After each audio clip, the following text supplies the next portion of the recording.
Welcome to our channel. PGTRB exam முடிஞ்சிச்சு. Next என்ன exam வரப்போகுதுன்னா டெட் எக்ஸாம் வரப்போகுது. ஸோ நிறைய பேர் அதுக்கு ப்ரிப்பேர் ஆகிட்டுருப்பீங்க. இன்னும் 1 மந்த் தான் இருக்குது. இந்த 1 மந்தில் நம்ம அந்த எக்ஸாமுக்கு எப்படி ப்ரிப்பேர் பண்ணலாம் அப்படின்னு நம்ம பார்க்கலாம். நான் டெட் பேப்பர் 2 கிளியர் பண்ணியிருக்கேன். என்னோடய மேஜர் வந்து mathematics. So mathematics and science அதில் என்னென்ன சப்ஜெக்ட் இருக்குன்னா Tamil, English, maths, science and psychology இருக்கும். ஸோ நான் வந்து கிளியர் பண்ணும்போது என்னென்ன டிப்ஸு நான் ஃபாலோ பண்ணேன் அதே உங்களுக்கு நான் சொல்ல போகிறேன். இன்னொன்று நான் கொஞ்சம் நோட்ஸ் வச்சுருக்கேன், ஷார்ட்டாக இருக்கும், நான் எடுத்த நோட்ஸ் தான். ஸோ அதை வந்து நான் அப்கமிங் வீடியோஸில் நான் உங்களுக்கு கொடுக்குறேன், சரிங்களா? ஸோ ஃபஸ்ட்டு வந்து நம்ம சிலபஸ்ஸை பார்த்துடலாம். பாருங்கள், நான் பேப்பர் 2 சிலபஸ் மட்டும்தான் நான் காமிக்கிறேன். Paper 2 syllabus. இப்போ இதில் வந்து எல்லாருக்குமே காமனானது பார்த்திங்கன்னா சைல்டு டெவலப்மெண்ட் அண்ட் பெடகாஜி. இது வந்து எல்லா சப்ஜெக்ட்டுமே காமன் தான். அண்ட் நெக்ஸ்ட்டு இங்கிலீஷும் எல்லாருக்கும் காமன், தமிழும் காமன் தான். தமிழ்நாடு ஸ்டூடெண்ட்ஸுக்கு வந்து தமிழ்.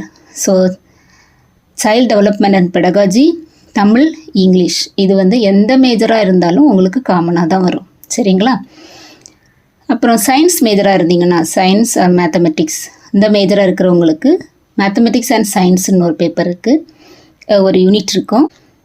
அதே போல் மற்றவங்களுக்கு வந்து இப்போ இங்கிலீஷ் எடுத்து மேஜராக இருக்கலாம், சோஷியல், ஹிஸ்ட்ரி, ஜியாகிரஃபி அந்த மேஜராக இருக்கலாம். அவங்களுக்கெல்லாம் பார்த்திங்கன்னா சோஷியல் சயின்ஸு ஒரு யூனிட் இருக்கும், சரிங்களா? சரி, இப்போ நம்ம அந்த சிலபஸை பார்த்துடலாம். பாருங்கள், first child development and pedagogy. இதில் எத்தனை யூனிட் கொடுத்துருக்காங்கன்னு பாருங்கள். Growth and development of the child, theories of the child development, attention, perception and memory, motivation and learning, then intelligence and creativity, personality, socialising agencies of child development, pedagogical concerns part 1, then pedagogical concerns part 2, pedagogical concerns part 3. So சைக்காலஜியில் child development and பெடகாஜியில் வந்து உங்களுக்கு 10 units கொடுத்துருக்காங்க, சரிங்களா? So இதில் வந்து நீங்கள் PGTRB exam எழுதிருந்தீங்க, அதுக்கு ப்ரிப்பேர் பண்ணியிருந்தீங்கன்னா கொஞ்சம் ஓரளவு கவர் ஆயிரும். அது நீங்கள் ஓரளவு படிச்சுருப்பீங்க. ஸோ அவங்களுக்கு ஈஸியாக இருக்கும், சரியா? Okay, next Tamil. தமிழ் என்னென்ன கொடுத்துருக்காங்க பாருங்கள். 6ஆம் வகுப்பு, 7ஆம் வகுப்பு, 8ஆம் வகுப்பு. ஸோ இதான் கொடுத்துருக்காங்க. 6ஆம் வகுப்பு, 7ஆம் வகுப்பு, 8ஆம் வகுப்பில் வரக்கூடிய இலக்கணம் பாருங்கள். இது எல்லாமே இலக்கணம் தான். நெக்ஸ்ட்டு மொழித்திறன் பயிற்சிகள், அவ்வளோதான் கொடுத்துருக்காங்க பாருங்கள். ஸோ நீங்கள் வந்து ஒரு 10th வரைக்கும் உள்ளது படிச்சிங்கன்னா கொஞ்சம் பெட்டராக இருக்கும். ஏன்னா நான் படிக்கும் போதும் 10th வரைக்கும் உள்ள தமிழ் புக்கு படிச்சிருந்தேன். இப்போ தமிழ்நாடு கவர்மெண்ட் எக்ஸாம் எல்லாத்துக்குமே எலிஜிபிலிட்டி டெஸ்ட் நம்ம எழுதுகிறோம் இல்லையா ஃபஸ்ட்டு, அதனால் எல்லாருமே ஓரளவுக்கு அது தெரிஞ்சிருக்கும் அப்படின்னு நான் நினைக்கிறேன். ஸோ இல்லைன்னா கூட பரவாயில்ல, இனிமேல் நீங்கள் படித்தாலும் போதும், சரிங்களா? நெக்ஸ்ட்டு இங்கிலீஷ் பார்த்திங்கன்னா 6 to 8 தான். ஸோ இதுலேயும் ஒரு 10th வரைக்கும் உள்ளது படித்தா பெட்டராக இருக்குங்கிறது தான் என்னோடய தாட்டு. ஓகே, ஸோ இதில் பாருங்கள், கிராமர் இருக்குது, தென் அதில் எக்ஸசைஸ் எல்லாம் இருக்குல்ல புக்ஸில், 6th-லேருந்து 8th வரைக்கும் உள்ள புக்ஸில். ஸோ அதை வந்து கொஞ்சம் பார்த்துக்கலாம். ஓகே, தென் இது பாருங்கள், வெக்காபுலரி இருக்குது, லிட்ரரி அப்ரிசியேஷன், சப்ளிமெண்ட் ரீடர் கூட கொடுத்துருக்காங்க பாருங்கள். ஸோ சப்ளிமெண்ட் ரீடரு வந்து விடக்கூடாது, அதுவும் வந்து இம்பார்ட்டன்ட் தான். கண்டிப்பாக அதையும் தான் படிக்கணும். ஸோ நேற்றை கூட ஒரு கொஸ்டின் வந்து தமிழில் அந்த மாதிரி கேட்டிருந்தாங்க, ஓகேவா? ஸோ நம்ம வந்து சப்ளிமெண்ட் ரீடர் அப்படின்னா நம்ம பொதுவாக என்ன பண்ணுவோன்னா கண்டுக்கவே மாட்டோம். ஃபஸ்ட்டு கிராமரு, இலக்கணத்தை இம்பார்ட்டன்ட் கொடுப்போம். அதுக்கப்புறம் செய்யுள் பகுதி, அந்த ப்ரோஸ் அந்த மாதிரி வந்துடுவோம். உரைநடையில் கொஞ்சம் இம்பார்ட்டன்ட்டு பார்ப்போம். யாருமே வந்து சப்ளிமெண்ட் ரீடரை பார்க்குறதே கிடையாது. பட் இங்கே பாருங்கள், உங்களுக்கு கொடுத்துருக்காங்க பாருங்களேன், சப்ளிமெண்ட் ரீடர் கொடுத்துருக்காங்க ஸ்பெஷலாகவே. இங்கே பாருங்கள், சப்ளிமெண்ட் ரீடர் இதில் கொடுத்துருக்காங்க. ஸோ நீங்கள் அதை வந்து விட்டுறக்கூடாது. ஓகே, சப்ளிமெண்ட் ரீடரை வந்து கண்டிப்பாக நீங்கள் பார்த்துக்கோங்க, சரிங்களா? Okay, then supplement reader. Okay,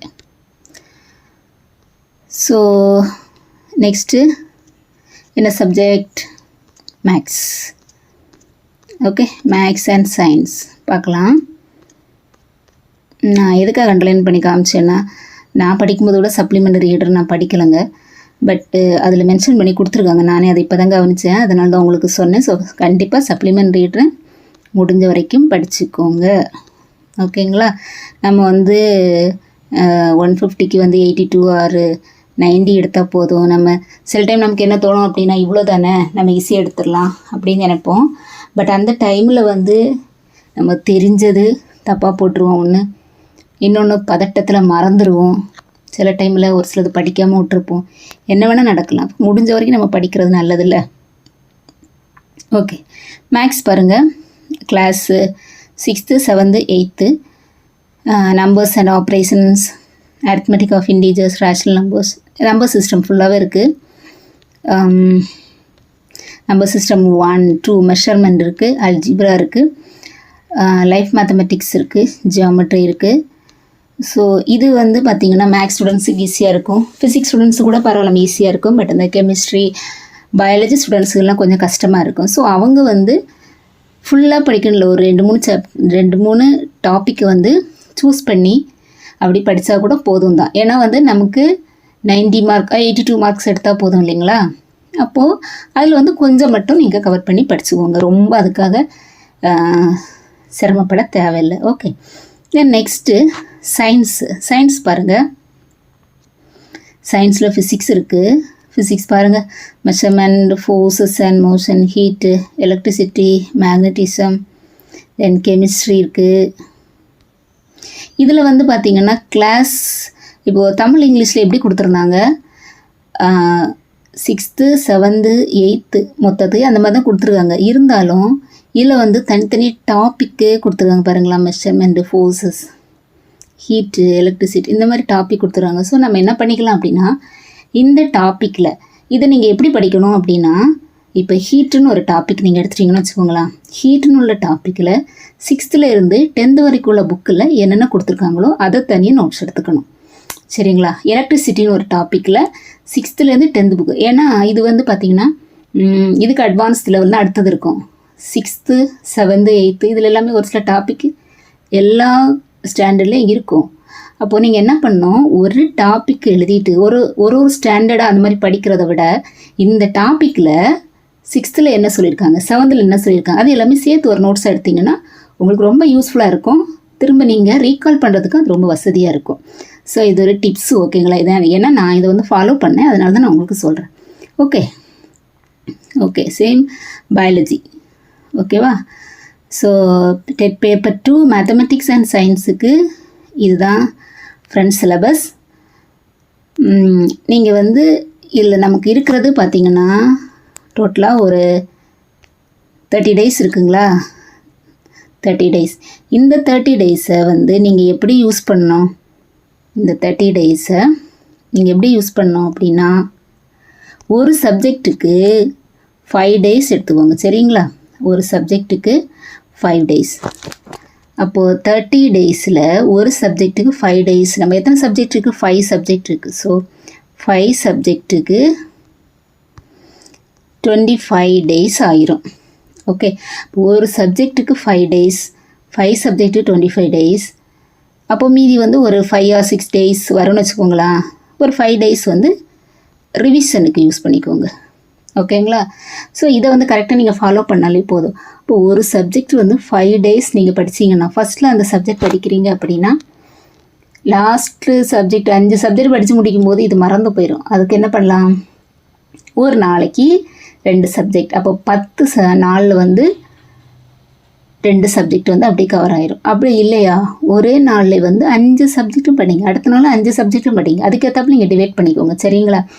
ஏன்னா வந்து இப்போ நான் லாஸ்ட்டு டிஆர்பியில் கூட வந்து எனக்கு அது கஷ்டமாக இருந்துச்சு. எப்படின்னா, நான் ஃபஸ்ட்டு படித்தது வந்து டோட்டலாக மறந்த மாதிரி இருந்துச்சு. லாஸ்ட்டு எல்லாம் முடிச்சுட்டு வரும்போது ஃபஸ்ட்டு மேக்ஸில் ஒரு யூனிட் பார்த்தோம் அப்படின்னா மேக்ஸ் ஃபுல்லாக முடிச்சுட்டு அப்புறம் சைக்காலஜி படித்து அந்த மாதிரி வரும்போது புதுசாக இருந்துச்சு எனக்கு. ஸோ அதனால் சொல்கிறேன், உங்களால் அது ஓகேன்னா பிரச்சனை இல்லை. பட் இல்லைன்னா டெய்லி ஒரு சப்ஜெக்ட்லேயும் கொஞ்சம் கொஞ்சம் படிக்கும்படி பார்த்துவோங்க. சரிங்களா ஃப்ரெண்ட்ஸ்? ஸோ ஒரு 5 days முன்னாடி எல்லாம் முடிச்சிருங்க. அதுக்கப்புறம் வந்து ஒரு 5 days வந்து ரிவிஷன் பண்ணுங்கள். ஓகே, ஸோ நாளையிலிருந்து நான் ஒரு சப்ஜெக்ட்லேயும் இந்தந்த மாதிரி படிக்கலாம், எப்படி படிக்கலாம் அப்படின்ட்டு நான் உங்களுக்கு சொல்கிறேன். கண்டிப்பாக சொல்கிறேன். என்னால் முடிஞ்ச ஹெல்ப்பை வந்து நான் கண்டிப்பாக பண்ணுறேன். ஸோ நான் போடுற வீடியோஸ் உங்களுக்கு கண்டினியூவாக பார்க்கணும் அப்படின்னா கண்டிப்பாக இந்த சேனலை நீங்கள் சப்ஸ்கிரைப் பண்ணுங்கள். இந்த வீடியோ உங்களுக்கு பிடிச்சிருந்தா, யூஸ்ஃபுல்லாக இருந்துச்சா அப்படின்னு நீங்கள் கமெண்டில் சொல்லுங்கள். ஸோ நாளைக்கு கண்டிப்பாக ஒரு வீடியோவோட வரேன். Okay, thank you.